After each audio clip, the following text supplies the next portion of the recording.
First of all, congratulations on the massive success of the HBO adaptation of The Flight Attendant. Kaylee Cuoco did such an amazing job with Cassandra Bowden. You must have really felt like she was exactly who you had in your head when she first popped in it, before anyone else had met her. Take us back to that moment, if you would.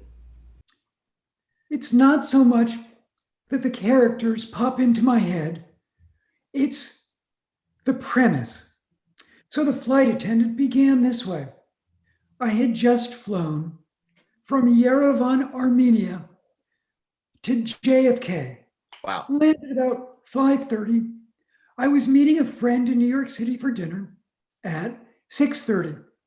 So I go right to the restaurant, drop off my bags in the coat room, and I'm an hour early. So I do the only common sense thing. I go to the bar and I order in Arak, ARAK. It's an anise flavored Middle Eastern alcohol. Imagine weaponized ouzo. And as I'm drinking it, three threads came together alchemically to create Cassandra Bowden. The first thread was that bar. We've all been in a gorgeous bar. The bottles of booze with their immaculate labels, the martini glasses, highball glasses, the wine glasses. So that was the first thread, alcohol. And I come from a family of alcoholics, so I will never glamorize alcoholism, but that was the first thread. Okay. The second thread, the miracle of aviation. I had had breakfast in Armenia. I'm having dinner in New York City. You can only do that because of airplanes. So the second thread. And the third thread, Russia. I've always been fascinated by Russia.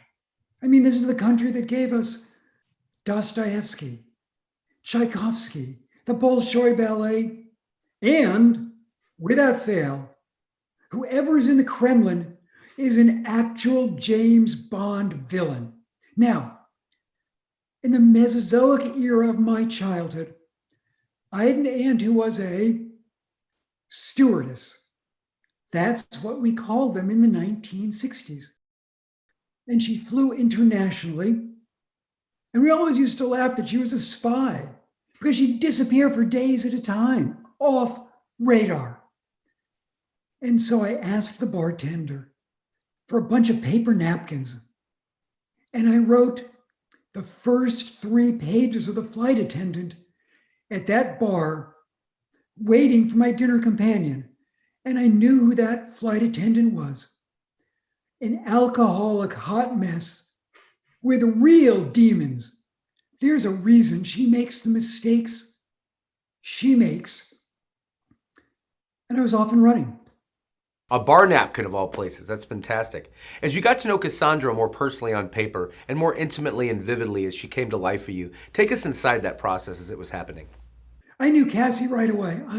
I knew her as well as I knew my family. And here's the thing that's so ironic. In the very first draft of The Flight Attendant, there's a scene where Cassie Bowden is watching an episode of The Big Bang Theory in her hotel room in Italy. Because I love The Big Bang Theory. And when I watch Kaylee Cuoco bring Cassie Bowden to life, I realize this was Cassie all along. Cassie Bowden in the novel is that wounded bird who flies into your living room window, dusts off her wings, and flies into the same window the next day. She's heartbreaking, but she's smarter than hell. She has more childhood demons than most of us. And that's why she drinks. That's why she is who she is.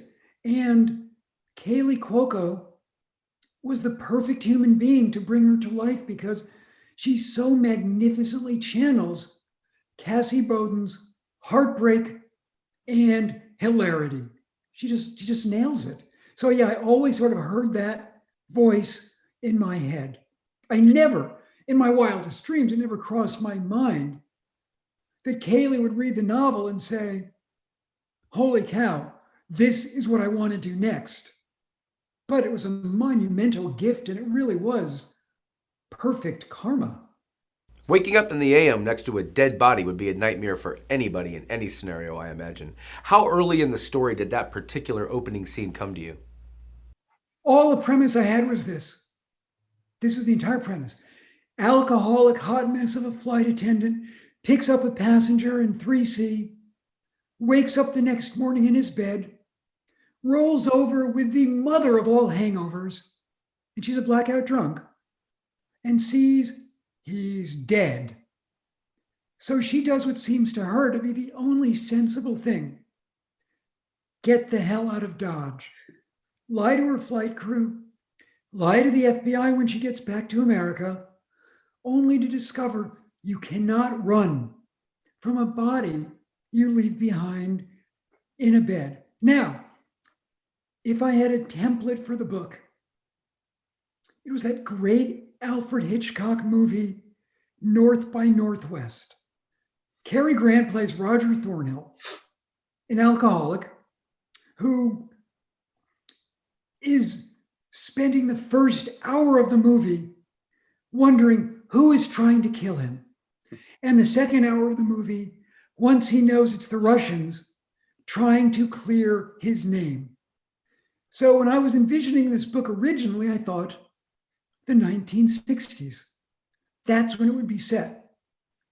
But later in 2016, I was back in Armenia, and I was standing at the line of contact with Azerbaijan. It's a no man's land of trenches. I was there for the New York Times as a correspondent. You know, I got my flak jacket on, I got my helmet on, and I'm chatting with a philanthropist who works with Russian oligarchs. And all of a sudden, he's telling me without irony the difference in cost in an execution in Dubai versus Donetsk. How it costs 15 grand to off someone in Dubai, but only 5 grand to do it in Donetsk. And I'm thinking to myself, oh, this is just gold. And so instead of setting the book in the Cold War 1960s, I say present, which certainly has its share of villains.